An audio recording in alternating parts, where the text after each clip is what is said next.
Hello സുഹൃത്തുക്കളെ, നമസ്കാരം. എൻ്റെ ചാനലിലേക്ക് സ്വാഗതം. ഞാൻ ഒരു പ്രധാന കാര്യം പറയാൻ വേണ്ടിയിട്ടാണ്. ക്ഷേത്രവുമായി ബന്ധപ്പെട്ട ജോലിയും കൂടി ചെയ്യുന്നു എന്നതുകൊണ്ട് തന്നെ ഇന്നിപ്പോൾ എനിക്ക് കിട്ടിയ ഒരു ബെല്ലം വളരെയധികം മായം കലർന്ന ഒന്നായിരുന്നു. ഞാനത് അരിപ്പയിലിട്ട് ഉരുക്കി അരിച്ച സമയത്ത് അതിൽ നിന്നും കിട്ടിയതായിട്ടുള്ള സാധനങ്ങൾ, കറുത്തതൊക്കെയുള്ള സാധനങ്ങൾ, ശരിക്കും എന്തിനു വേണ്ടിയിട്ടാണ് നിങ്ങളിങ്ങനെ ഇത്തരത്തിൽ ബിസിനസ് ചെയ്യുന്നത്? മായം കലർന്ന ശർക്കര ഈ ക്ഷേത്രത്തിൽ ഭക്തജനങ്ങൾ ദേവനെ പ്രസാദിപ്പിക്കാനായി കൊണ്ടുവരുന്നതായിട്ടുള്ള ഈ ശർക്കര, ഇത് മംഗളത്തിന് പകരം അമംഗളമാണ് ഉണ്ടാക്കുന്നത്. ശരീരത്തിൽ ഉണ്ടാക്കുന്നതായിട്ടുള്ള രോഗങ്ങൾ.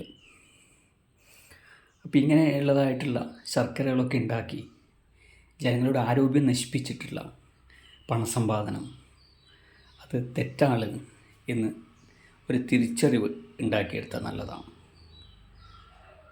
അതുപോലെ കർപ്പൂരം, ചന്ദനത്തിരി, ഇതിലൊക്കെ ഇന്ന് മായമാണ്. ഇങ്ങനെ മായം കലർത്തി ജനങ്ങളെ രോഗബാധിതരാക്കി പണം സമ്പാദിക്കുന്ന ആൾക്കാർ ഒന്ന് ശ്രദ്ധിക്കുക.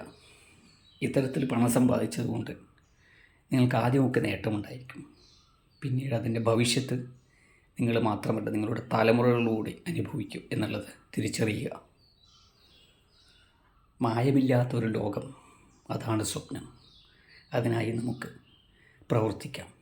ഒരു സമൂഹം നന്നാവണമെങ്കിൽ, ഒരു വ്യക്തിയുടെ മനസ്സ് നന്നായാൽ, ആ നല്ല മനസ്സിലൂടെ നല്ല പ്രവൃത്തികൾ സമൂഹത്തിന് കൊടുത്തു കഴിഞ്ഞാൽ സമൂഹത്തിൻ്റെ നന്മയ്ക്ക് വേണ്ടി നമുക്ക് എന്തെങ്കിലും ചെയ്തു എന്ന് ആശ്വസിക്കാം.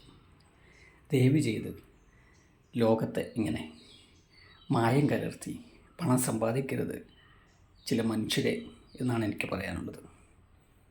നമസ്തേ.